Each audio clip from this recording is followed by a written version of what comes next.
¿Sí? Ahora, sobre esto, tomando esto como base o como introducción, ¿cuántas veces también nosotros nos hemos hecho la pregunta, ¿qué va a ser de mí más adelante? Tenemos a nuestros jovencitos, ¿sí? Están aquí y ellos seguramente lo enfocan hacia una situación de carrera, de profesión. Pero igual nosotros como adultos, ¿qué nos espera de la vida más adelante? ¿Qué será de nuestro futuro? Aún como cristianos, ¿usted se ha preguntado cuál es su destino? Usted puede decir, la vida eterna, hermano, por eso creí en el Señor. Y entonces yo le tengo que cambiar la pregunta. ¿Y qué seguridad tenemos de poseer la vida eterna? Y usted me podrá contestar, hermano, pero es que la vida eterna se consigue a través de la fe, no es algo que se consiga por obras. Y entonces yo le tendría que decir, pero vaya y pregúntele a Santiago. Y Santiago dice que sin obras la fe es muerta. Y entonces debe de haber un equilibrio, ¿verdad?, de nuestra fe y en nuestras obras.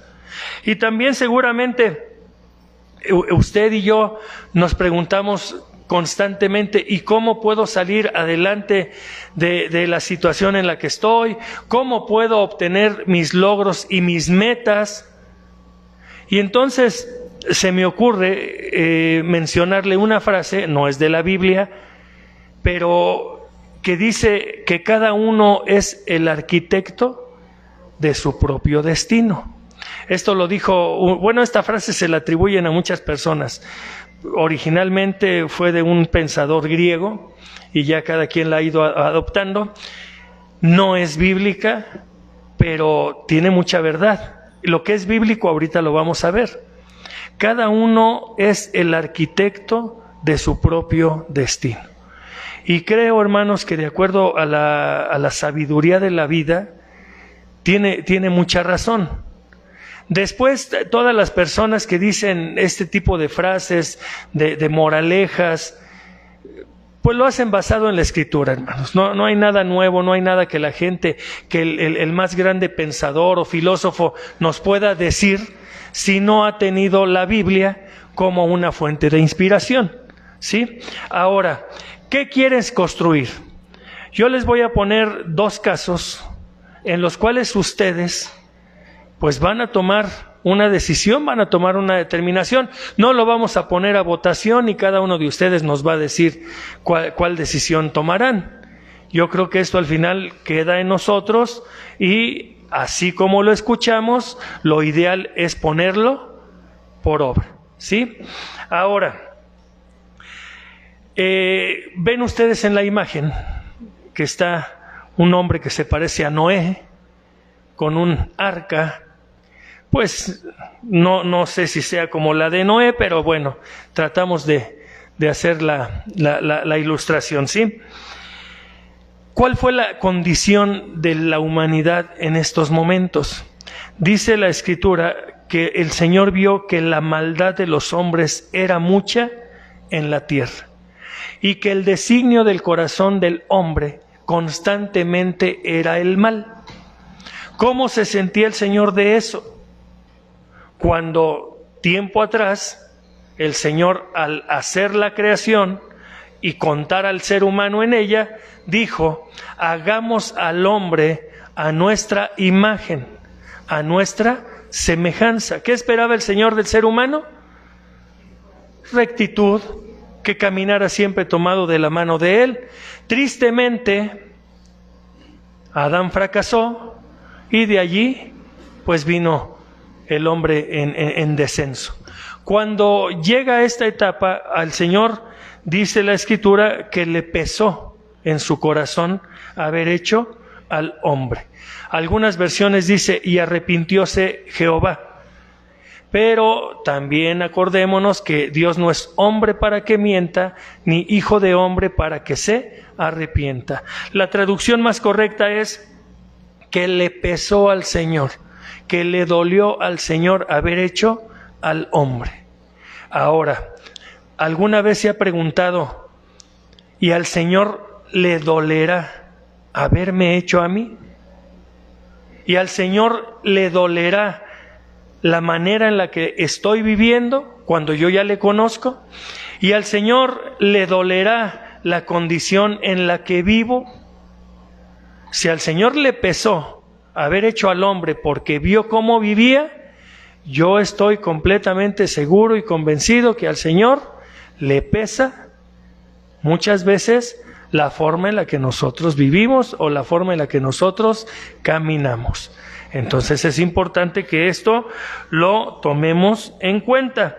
Ahora, dice también la Escritura que después de esa sensación que tuvo el Señor, dijo: voy a raer los hombres que he criado de sobre la faz de la tierra, desde el hombre hasta la bestia y hasta el reptil y las aves del cielo, porque me arrepiento de haberlos hecho. El Creador tenía derecho a decir: no era lo que yo esperaba de ellos y los voy a desaparecer. ¿Tenía derecho a hacerlo el Señor? ¿Tiene derecho el Señor a veces a llamarnos la atención como nos la llama? ¿Tiene derecho el Señor a darnos el trato que a veces nos da? Sí, hermanos, sí. Y no hay queja que valga, y no hay excusa ni pretexto que valga, porque al fin y al cabo el Señor, como Dios, como Creador, como Rey, como Soberano, puede hacer de nosotros lo que quiera. Disfrutamos las bendiciones, ¿verdad? Le agradecemos cuando nos bendice, pero cuando nos viene el mal, ¿le vamos a protestar? ¿Le vamos a reclamar? No, tenemos que asumirlo. Esta generación de la que estamos hablando no lo asumió como tal, simplemente no le importó. Pero dice la Escritura: empero Noé halló gracia en los ojos de Jehová.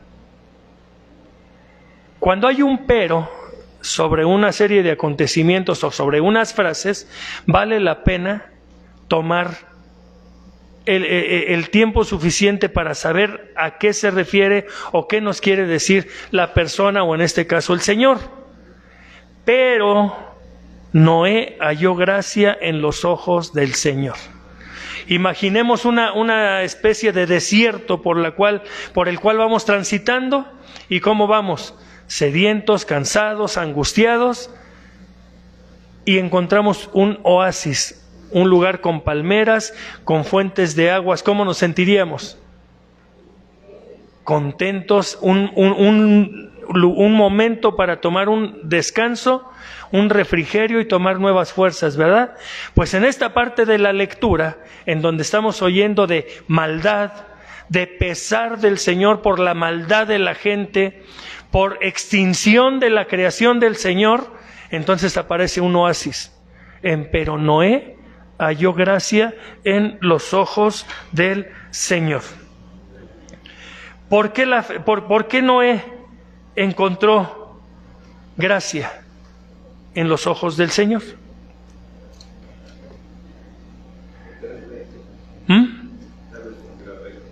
¿Porque era recto? ¿Porque algo aprendió de los antepasados que lo hizo caminar amistado con Dios? Porque creyó en Dios. Y un principio que usted y yo tenemos que tener en consideración para construir algo que valga la pena debe de ser la fe. Tan es así que el escritor sagrado en la carta a los Hebreos nos dice: por la fe Noé, habiendo recibido respuesta de cosas que aún no se veían, con temor edificó el arca en que su casa se salvase, por la cual fe condenó al mundo y fue hecho heredero de la justicia que es por la fe. Entonces, un principio básico que debe de regir nuestras vidas es la fe. Si nosotros no creemos en esta palabra santa que tenemos, hermanos, estamos mal. Lo que vayamos construyendo en nuestro diario vivir, lo que vayamos edificando, no sirve. Sin fe no se agrada a Dios. Con fe Todo es posible. Ahora, sigue diciendo la Escritura que por la corrupción del hombre, por la maldad del hombre y por la decisión de Dios de extinguir al ser humano, entonces dice el escritor, y corrompióse la tierra delante de Dios y estaba la tierra llena de violencia. Pregunto, y esto usted lo ha escuchado muchas veces cuando lee el Evangelio de Mateo, cuando va al sermón profético y escucha a Jesús decir, y será como en los días de Noé, que el regreso del Hijo del Hombre está cerca. Bueno, ¿y cómo eran los días de Noé? Se resume en este versículo de una manera muy corta. Corrompióse la tierra delante de Dios y estaba la tierra llena de violencia. No dirija usted su atención a la violencia en cuestión de muertes, de balas, de ataques. No. Diríjalo a pecado, a cualquier clase de pecado. Eso era violencia delante del Señor, maldad. Y la hay, hermanos. La hay, pero ¿sabe qué es lo peor? Que ya es normal. Para la humanidad, para el ser humano, ya es normal que haya un colgado en un puente, que vayan y baleen una casa y maten a 20, que vendan drogas ahí como si usted fuera a la tienda a comprar un dulce. Ya es normal, ya es común. Y todo lo que pasa en el mundo. Pero ¿sabe qué es lo peor? Que para el cristiano también ya se hizo eso algo común. ¿Qué pasa? Pues que pase, ¿qué tiene? Mientras yo no lo haga, pues lo están viviendo, pues que lo vivan, ¿qué tiene? Mientras yo no lo haga. Y no es así, hermanos. Somos responsables de lo que está pasando porque no oramos para que el Señor vaya erradicando de los corazones de las personas esas cosas. Y sobre todo de nuestra vida. No, antes nos prestamos a eso, participamos de eso y entonces nos hacemos cómplices de esa violencia y de esa maldad. ¿Le pesa al Señor? Sí.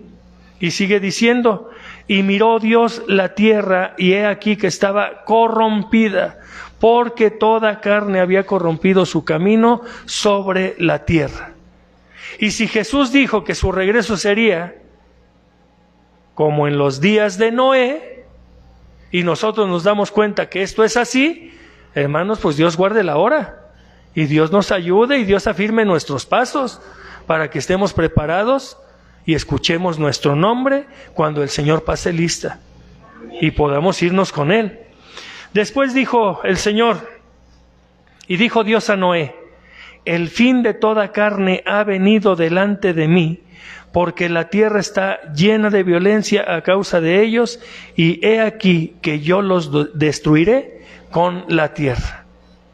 ¿Qué noticia tan tremenda habrá sido para Noé saber que habría destrucción?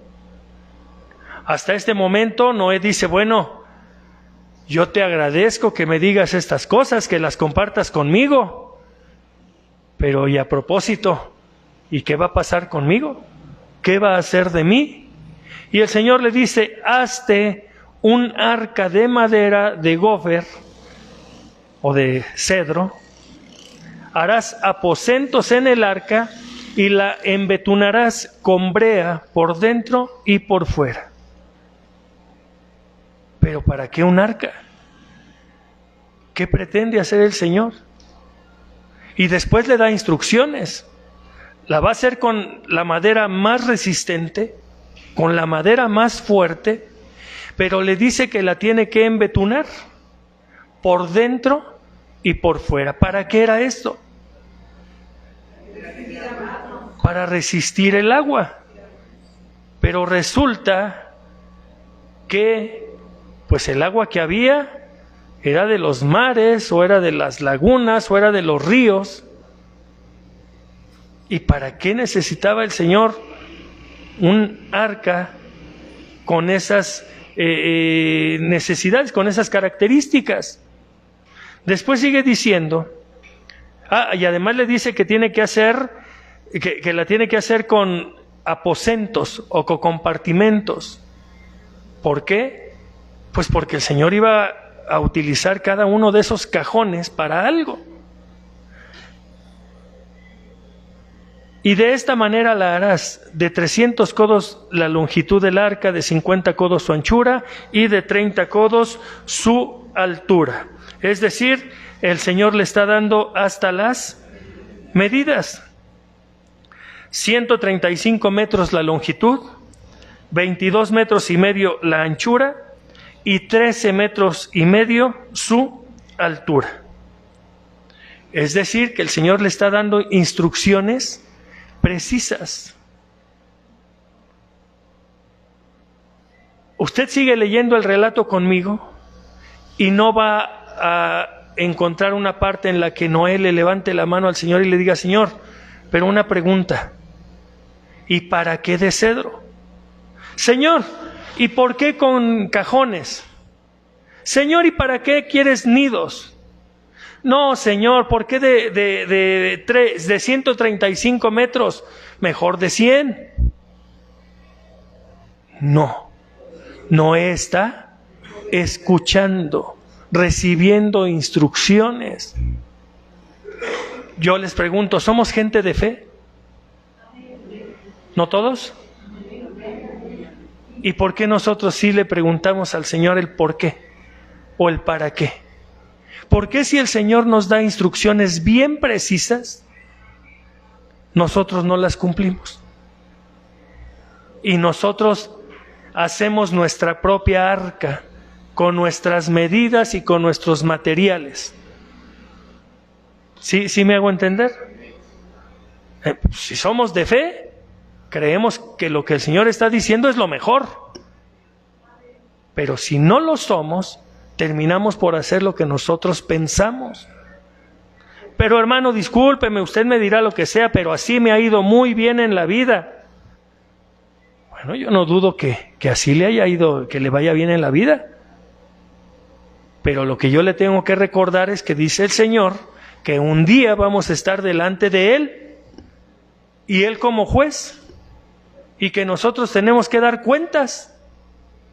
Y si esas cuentas son buenas, son pasadas por buenas, pues perdurarán como la plata o como el oro. Pero si no lo son, pues serán como hojarasca, como madera, y serán consumidas. Y entonces ahí nos daremos cuenta de que nos equivocamos, de que nuestras decisiones y nuestras ideas no fueron las mejores. Qué lata el hermano con tanta cosa que nos decía. Pues sí, pero al fin y al cabo el Señor dirá: el consejo te lo di. ¿Sí estamos?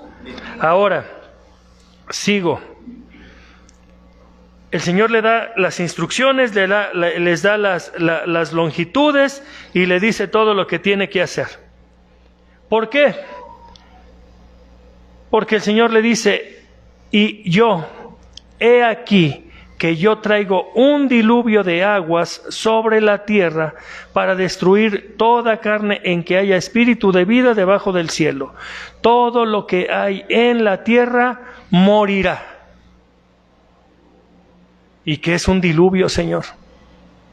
¿Va a caer agua del cielo? Y todo va a morir. Y solamente dice: mas estableceré mi pacto contigo, y entrarás en el arca tú y tus hijos y tu mujer y las mujeres de tus hijos contigo. Y de todo lo que vive, de toda carne, 2 de cada especie meterás en el arca para que tengan vida contigo. Macho y hembra serán. Miren qué bueno es Dios. Le está informando qué va a pasar, le está diciendo para qué va a construir el arca, y le dice: pero este es un pacto que yo voy a establecer contigo. Tú y tu familia se salvarán. Aleluya. Estamos viviendo como en los días de Noé, pero Jesús hizo un pacto con nosotros. Quien creyera en Él y lo recibiera como Señor y Salvador, será salvo. Ahí está el pacto del Señor. Pero entonces la construcción de mi arca, pues a veces, hermanos, parece que le estamos haciendo con cartulina, con cartoncillo, con pegamento de ese blanco, porque no creo que esté muy sólido, no creo que esté muy fuerte. Ahora, yo quiero que usted considere una cosa, hermano. Leemos sobre la Escritura y nos vamos tan rápido en la lectura que no nos detenemos en los pequeños detalles, que de repente sí se detienen aquellos que producen este tipo de películas cristianas y nos dan un poquito más de ideas sobre las cosas. Pero a ver, ¿usted se ha puesto a pensar la cantidad de animales que entraron en el arca? Y los sonidos, y los olores, y el ambiente. Hermano, los que tenemos mascota, en el transcurso de un día sabemos lo que es tener un perrito, el gatito, lo que sea. ¿Sí? Ahora imagínense ustedes la cantidad de animales, cientos, miles de animales, de aves. Ahora, recuerden ustedes que hasta este tiempo la mayoría de los animales, y no es descabellado pensar así porque dice la Escritura que en los tiempos cuando el Señor estemos con Él en el milenio, no habrá muerte de animales, no se comerán unos a otros. En estos tiempos no es descabellado pensar que ellos eran herbívoros, comían hierba, no tenían temor de comerse unos a los otros. ¿Sí? Si así fuera el caso, estaban bajo el control del Señor, su creador, y si comían carne, pues no lo iban a hacer. ¿Por qué? Porque Dios, en su poder y como creador, los tenía bajo control. ¿Sí? Entonces, dense cuenta ustedes el acto de obediencia que estaba haciendo Noé bajo algo que verdaderamente se escuchaba muy descabellado. Y hay muchas cosas, hermanos, hay muchas cosas, hermanas, en la Escritura que nosotros leemos, que nosotros recibimos y decimos, no, qué exagerado. Pues es que antes así era. Pues es que en los tiempos bíblicos Noé pudo haber dicho lo mismo y no lo hizo. No cuestionó. No vio que hubiera cosas fuera de lugar o descabelladas o muy locas. Simplemente se limitó a obedecer, hermanos. Simplemente se limitó a obedecer. Mire lo que dice la Escritura, sigo leyendo. Y Jehová dijo a Noé, entra tú y toda tu casa en el arca, porque a ti he visto justo delante de mí en esta generación. Justo a causa de su fe. Y cuando el Señor ve la manera en la que nosotros caminamos, ¿qué tiene preparado el Señor para sus hijos? Bendiciones. Porque la invitación es, entra. Entra. ¿Sí? Y el Señor constantemente nos invita a entrar a su presencia. Dice el Salmo 100, entrad por sus atrios con reconocimiento. Qué bonito es cuando usted y yo cruzamos la puerta y entramos diciendo, vengo a adorar a Dios, vengo a darle la gloria al que merece la gloria, vengo a entregarle todo este tiempo al Señor de todo mi corazón.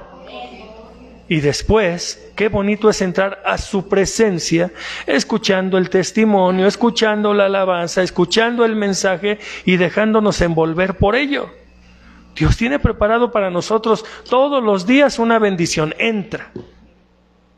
En este caso le dice a Noé, entra. Después, mire lo que dice. E hizo Noé conforme a todo lo que le mandó Jehová. Si el primer principio para una buena construcción era la fe, el segundo lo es la obediencia. Y miren aquí cómo el escritor sagrado registra que Noé hizo conforme a todo, no a lo que le convenía, no a lo que le gustaba, conforme a todo. En eso gira la obediencia, hermanos, en hacer todo lo que nos dice el Señor.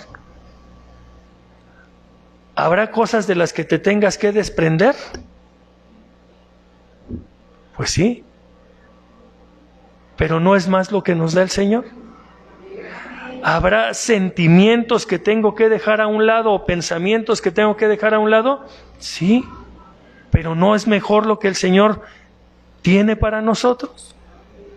Después dice, y sucedió que al séptimo día las aguas del diluvio fueron sobre la tierra.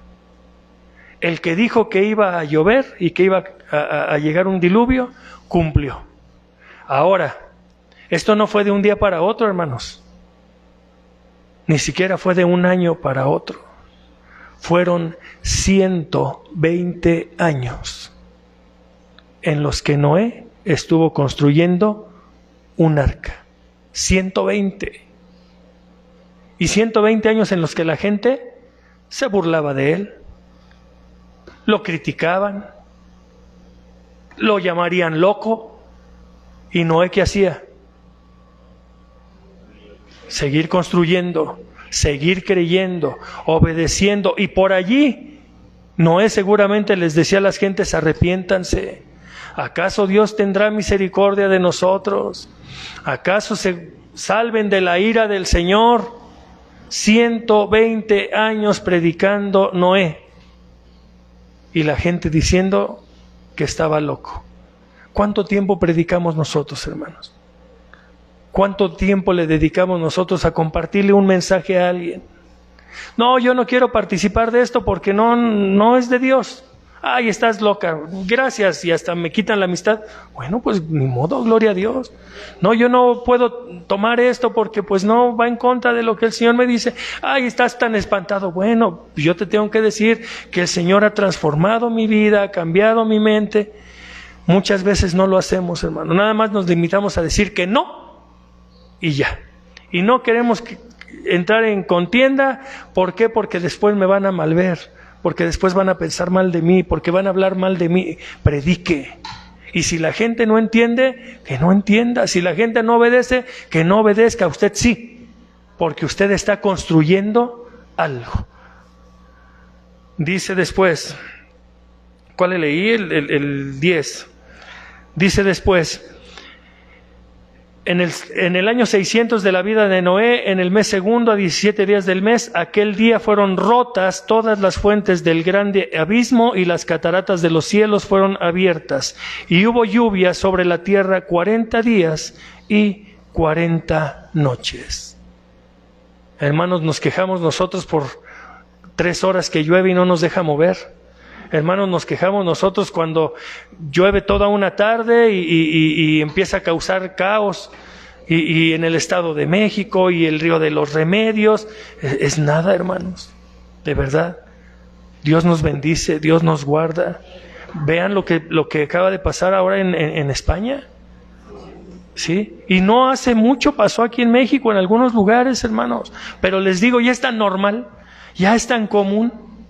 ¿Sí? Que pues ya les pasó, pues ni modo. Pues no, hermanos, no, tomemos conciencia. Ahora, 40 días, 40 noches, pues el nivel del agua se fue aumentando. Y entonces, para eso se requería el arca, ¿verdad? No hizo un transatlántico, no hizo un barco que tuviera que enfrentar las olas, las tempestades, no. El plan del Señor era hacer un arca que se pudiera mantener a flote con todo aquello que el Señor quería que estuviese adentro, nada más. El diseño no era tan complicado, a pesar de que Noé y sus hijos eran entendidos, tenían inteligencia.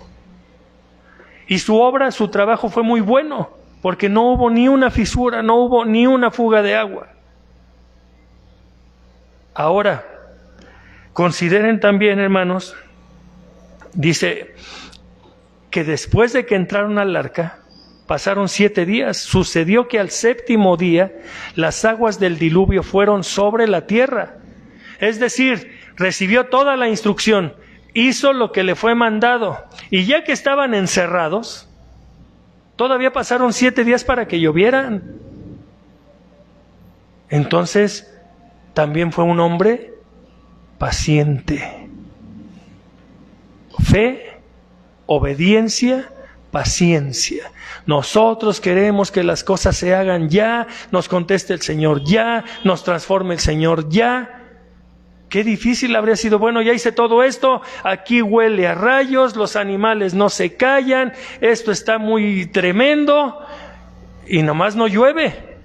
¿O a qué se refería el Señor con diluvio? Y así fueron 7 días, hasta que empieza a llover. Y el Señor entonces cumplió.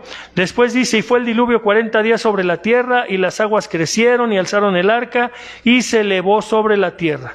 Prevalecieron las aguas y crecieron en gran manera sobre la tierra, y andaba el arca sobre la faz de la tierra.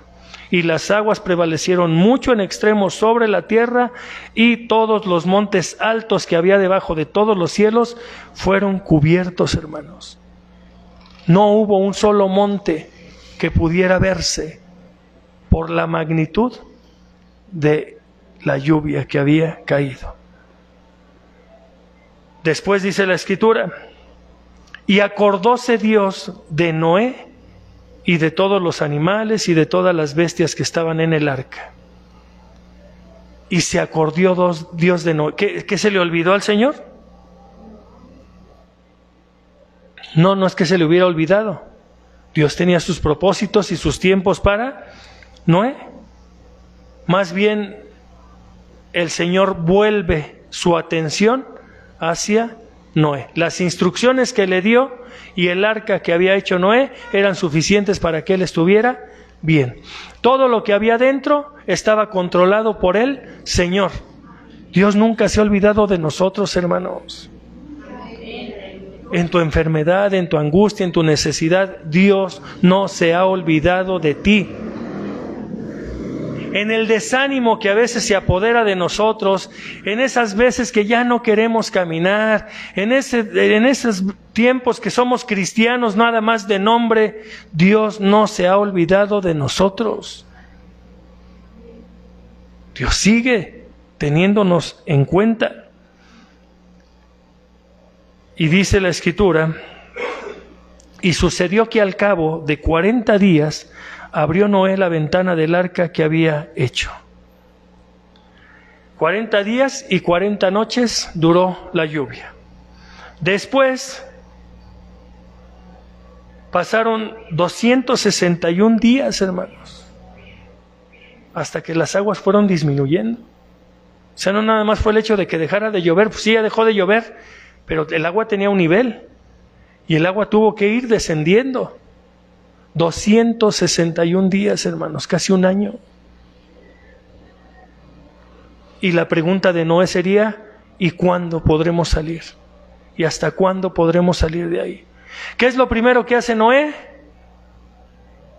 Manda un cuervo para ver si el cuervo tenía lugar en donde poner su pie. Y con eso entonces Noé entendería que el tiempo se estaba acercando. ¿Qué pasó con el cuervo? No regresó. ¿Por qué no regresó el cuervo? Porque no había dónde poner el pie. Se cansó, se murió, se ahogó. Recuerden que había humanidad y muchos animales que murieron por el diluvio. El cuervo es un animal carroñero. Entonces el cuervo no tenía necesidad de regresar. Él tenía dónde comer. Y cuando el cuervo no regresó, ¿cómo se habrá sentido Noé? Inquieto, triste. Manda después una paloma. Y pasados unos días regresa una paloma. Ya me imagino a la pobre paloma, esa sí no comía carne, pero tampoco tenía nada que comer. Regresó, tal vez toda temblorosa, toda desorientada, pero al fin y al cabo regresó. Y mientras tanto Noé, ¿qué podía ver, hermanos? Pues agua. No había otra cosa que ver que agua. Y después vuelve a mandar a otra paloma. Pero esta paloma, después de ciertos días, nuevamente con un Noé desesperado, angustiado, con dudas, recibe la mejor de las noticias. llega una paloma con una rama de olivo en su pico. ¿Qué representó esto para Noé, hermanos? Esperanza. ¿A qué se parece esa palomita con olivo en el pico? Pues a su logotipo que usted tiene de su iglesia Berea, ¿sí? Y esto, hermanos, representa esperanza. Ahora, yo le pregunto una cosa. Uno de los evangelios dice que una mujer fue tomada en adulterio y fue llevada casi a rastras delante de Jesús. ¿Qué sabía esa mujer que iba a pasar con ella? ¿Iba a morir apedreada? ¿Qué esperaba esa mujer? ¿Compasión? ¿Misericordia? ¿Ayuda? No, hermanos. Y cuando se presenta ante Jesús, ¿qué hace Jesús? ¿Quieren hacerlo a él? El que esté libre de pecado sea el primero en arrojarle la piedra. Y entonces esa mujer recibe esperanza. Cuando todos se van y Jesús le pregunta, ¿en dónde están los que te condenaron? ¿Cuál es la respuesta? Se han ido, Señor. Y Jesús le dice, vete, ni yo te condeno. No peques más. Aleluya. ¿Hay esperanza en Jesús? Sí, hermanos. ¿Y en nosotros no debe de haber esperanza? Cuando Jesús se presenta en Betania y sale una de sus hermanas y le dice, de Lázaro, y le dice, si tú hubieras estado aquí, mi hermano no habría muerto. ¿Ellas tenían esperanza? Pues ya no, porque ya había muerto su hermano. Pero cuando Jesús le dice, el que cree en mí, aunque esté muerto, vivirá, ¿no les estaba llevando una rama de olivo? ¿No les estaba ofreciendo esperanza? Sí, hermanos. Y es lo mismo que hace el Señor con nosotros, hermanos. Dios, a través de su palabra, tiene muchas ramas de olivo para que nosotros podamos tener esperanza sobre todas las cosas. Dice Pablo a los Corintios, bendito sea el Dios y Padre del Señor Jesucristo, el Padre de misericordias y el Dios de toda consolación, el cual nos consuela en todas nuestras tribulaciones, para que podamos también nosotros consolar a los que están en cualquier angustia, con la consolación con que nosotros somos consolados de Dios. Nuestra esperanza está puesta en el Señor y Él nunca nos falla, Él nunca nos defrauda. Ahora, en el capítulo 11 del libro del Génesis, si me quiere acompañar, ¿qué quieres construir? Ya vimos un caso. Vamos a ver el otro. Génesis 11. Y era entonces toda la tierra de una lengua y unas mismas palabras, dice el relato. ¿Por qué era de una misma lengua y de unas mismas palabras? Porque si todos eran descendientes de Adán y todos estaban formados en una región, pues es fácil entender que todos hablaban el mismo idioma. Pero esto, hermanos, lejos de ser una ayuda, lejos de ser para bien, pues esto, hermanos, terminó siendo para mal. El plan del Señor falló cuando cayó el diluvio pensando que la maldad se iba a exterminar. No falló. El que volvió a fallar fue el hombre, porque a través de la familia de Noé, el Señor establece un nuevo pacto para que tengan un nuevo comienzo. Pero conforme van pasando los tiempos, ¿qué hace la gente? Nuevamente empieza a hacer lo malo. Y entre todo esto malo que hace la gente, surge un varón, del cual nos narra la Escritura, de nombre Nimrod. Y Cush engendró a Nimrod, este comenzó a ser poderoso en la tierra.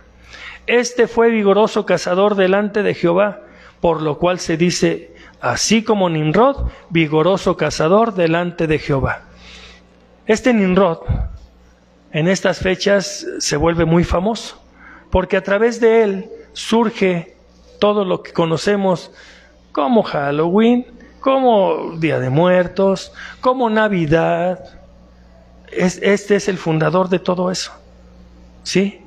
Y este hombre tiene tal poder que es capaz de liderar a mucha gente.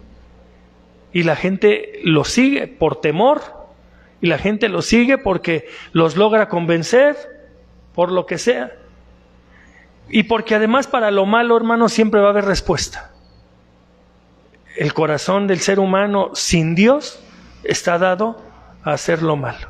Y a pesar de lo que ya habían vivido, la gente se inclinó a hacer el mal.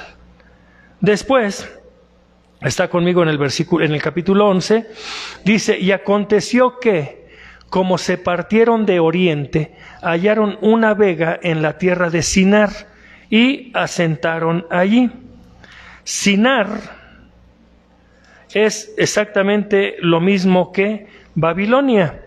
Dice la Escritura, y fue cabecera de su reino Babel, y Erac, y Acad, y Calneb en la tierra de Sinab. Es decir, Sinar y Babel son lo mismo. ¿Quién empezaba a liderar ahí? Nimrod. Pero atención, hermanos, Dios había dado instrucciones precisas a Noé. Escuche, me voy a otro capítulo. Y bendijo Dios a Noé y a sus hijos, y les dijo, fructificad y multiplicad y henchid la tierra. ¿Cuál era la orden? Multiplicarse y procread abundantemente en la tierra. Es decir, se tenían que esparcir. Esa era la orden. Pero ¿qué dice el ser humano? No. Asentaron allí, hallaron una vega en la tierra de Sinar y asentaron ahí. Y dijeron los unos a los otros, vaya, hagamos ladrillo y cozámoslo con fuego. ¿Cuál era la instrucción del Señor? Que se esparcieran. Pero a ellos, ¿qué les pareció mejor?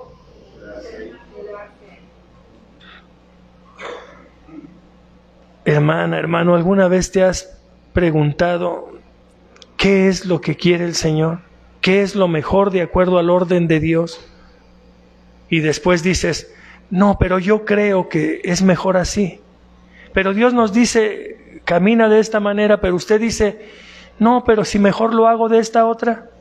Pero el Señor le vuelve a insistir que lo haga como Él lo está estableciendo, pero usted y yo terminamos por decir, no, es que a mí me parece que es de esta manera. Y hermanos, discúlpeme, pero no es así. Tiene que ser como Dios dice. Mire, ¿sabe cómo se asentaban las tribus? A donde el Señor las llevaba, había lugares en los que ellos podían picar piedra y construir o asentarse allí porque ya había los fundamentos. Pero donde ellos estaban no había piedra. Si ellos hubiesen sido obedientes a Dios, ¿qué hubieran dicho? Este no es un lugar en el cual Dios quiere que nos establezcamos. Sigamos adelante. Pero no, ellos dijeron, no hay piedra. Vamos a hacer nuestro propio ladrillo y vamos a coserlo. ¿Sí dice así o no? Y fue el ladrillo en lugar de piedra, es decir, escogieron ellos. Pero así como tú y yo, hermano, hermana, a veces decidimos que es mejor para mi vida esto, aunque Dios diga que es mejor para mi vida aquello. Y dice también, y el betún en lugar de mezcla. ¿Qué entiende usted en esa parte? Cuando dice, y el betún en lugar de mezcla. el betún era un material que iba a servir para cubrir. Es el mismo betún que utilizó Noé para el arca. Cuando salieron del arca, el Señor estableció un pacto, ¿se acuerdan? Con el arco iris. ¿Y cuál fue la promesa del Señor? Que nunca volvería a roer al hombre de la tierra a través de diluvio. Es decir, nunca volvería a llover. Por lo tanto, no necesitaban recubrir los lugares donde vivieran, porque Dios no iba a exterminar a la gente con agua. ¿Y qué están haciendo ellos? Construir y cubrir. Entonces, ¿le creían a Dios? No, no le creían a Dios. Hacían como ellos querían y además no le creían a Dios. Ay, hermano, ya no siga, ya, por favor. No, es para mí, primero es para mí el mensaje. Pero ¿sí se da cuenta cómo somos? No le creemos a Dios, no obedecemos a Dios. Y entonces, ¿qué sigue con esto, hermanos?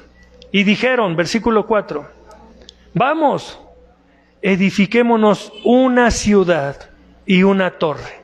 ¿Se les dijo que se esparcieran? No, ellos querían hacer una ciudad y una torre. Y dice, cuya cúspide llegue al cielo. Y hagámonos un nombre, por si fuéramos esparcidos sobre la faz de la tierra. Que nosotros seamos famosos. Y si acaso viene alguna reprensión y somos esparcidos como nos conocemos, como todos van a saber quiénes somos, nos volveremos a juntar. A esto se le llama desafiar a Dios o ser rebeldes a Dios. No hay otro calificativo aquí, hermanos. Ahora, vean la intención. Una ciudad y una torre cuya cúspide llegue al cielo. Hasta donde ellos se quedaron, de acuerdo a investigaciones, la construcción fue de 7 pisos, aproximadamente de 90 metros de altura y 90 metros de ancho, con una especie de espiral, un pasillo con escaleras que los fuera llevando a la cúspide. Y en la parte más alta llegaron a encontrar que había una especie de templo que estaba dedicado a Nimrod, en el cual sacrificaban hombres, seres humanos, para sus dioses. Pero ellos, ¿qué dijeron? Edifiquémonos una ciudad y una torre cuya cúspide llegue al cielo. Es decir, no necesitamos de Dios porque podemos ser como Dios. Podemos llegar a donde está Dios. ¿No enseñan eso ahora? ¿No es una enseñanza muy común? ¿No hasta los cristianos han caído en el juego de que tú eres como Dios? ¿Tú tienes los atributos de Dios? ¿Tú eres tu propio Dios? Sí, hermanos, sí. Hay cristianos, hay iglesias cristianas que enseñan eso. ¿Ven? Y la gente lo escucha y se le hace muy normal. Qué bonito habla el pastor, ese es mi favorito, porque hay tanta fuente de energía en mí, fortaleza, sabiduría, soy como Dios, soy mi propio Dios. Y ahí está están en su Babel. Dice el 5, y descendió Jehová para ver la ciudad y la torre que edificaban los hijos de los hombres. Este es uno de los versículos que tiene varias interpretaciones. Descendió Jehová, es decir, puso su mirada en lo que estaba pasando en la tierra. Esa es una interpretación. Otra interpretación, que el mismo Señor encarnado, Jesús, pudo haber estado allí entre toda esa gente observando qué pasaba. Otra parte la toma para hacer valer el concepto de la Trinidad. Dios Padre en el cielo y el Hijo descendió y estuvo viendo. Bueno, el punto aquí que nos interesa es que el Señor se dio cuenta, vio lo que estaban haciendo, vio que edificaban una ciudad versículo 6, y dijo el Señor, he aquí, el pueblo es uno. Qué bueno que para las cosas de Dios tuviéramos esa unidad, ¿verdad? Esa determinación. Estos se propusieron hacer una ciudad y lo estaban haciendo. Los alcances ya eran muchos. Para las cosas de Dios muchas veces no hay esa unidad, porque si no se te ocurrió a ti, si no lo empezaste tú, si no llevas el liderazgo tú, si no es a la hora que quieres tú, si no es como tú piensas que debe de... Choques, mejor no voy, mejor no lo hago, conmigo no cuenten, yo no quiero, yo no puedo. Para lo malo, miren, el pueblo era uno, y todos estos tienen un lenguaje, dijo el Señor. Y han comenzado a obrar, y nada les retraerá ahora de lo que han pensado hacer. ¿Verdad que esto nos describe como seres humanos? De que nos proponemos hacer algo, no descansamos hasta que lo hacemos. ¿Puedo caerme en el camino? Pero yo dije que lo iba a hacer. ¿Puedo sufrir consecuencias? Pero como yo dije que lo iba a hacer. ¿Cómo le batallo? Pero la gente no va a ver que yo fracasé. Y ahí sigo. Y el Señor vio que ellos no iban a desistir hasta que pudieran conseguir lo que habían pensado hacer. Ahora pues, descendamos y confundamos allí sus lenguas para que ninguno entienda el habla de su compañero. ¿Qué se le ocurrió hacer el Señor? Confundir sus lenguas. Confundir sus lenguas. ¿Cómo considera usted que fue esto, hermano? ¿Un acto de juicio del Señor o un acto de misericordia?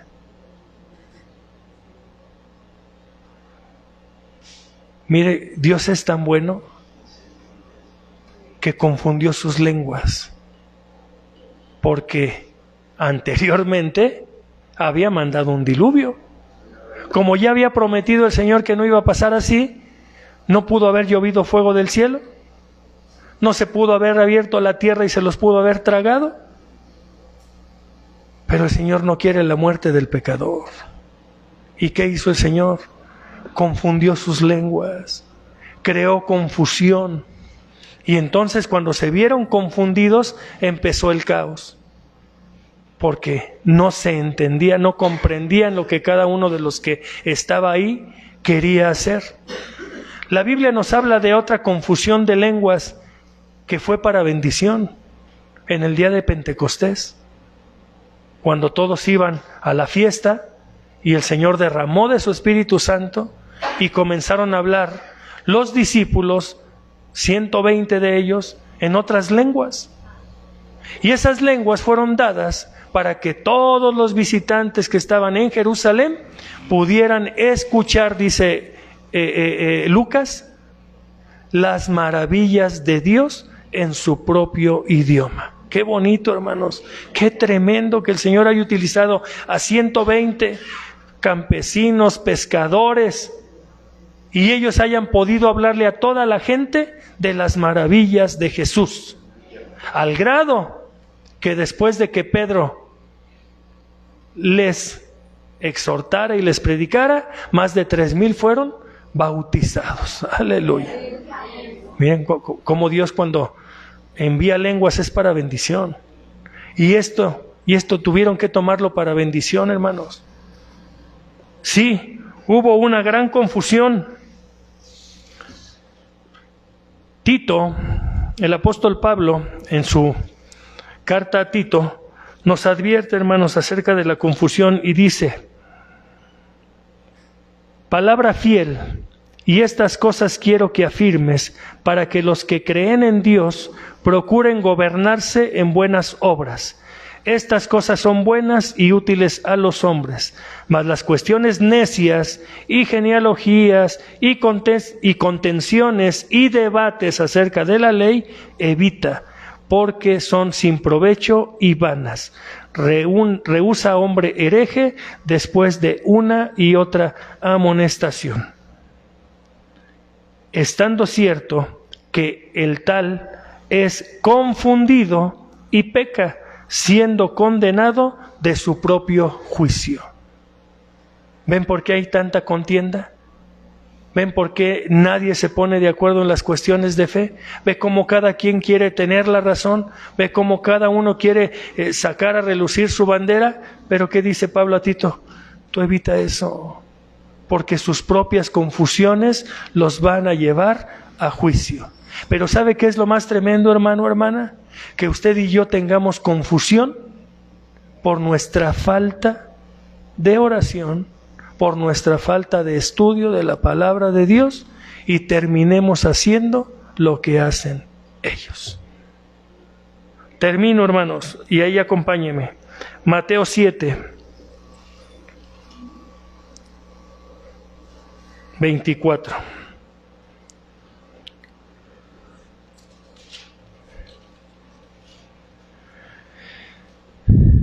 Nuestro deber, hermanos, como... No, siéntense. Lo explico. Nuestro deber como ministros del Señor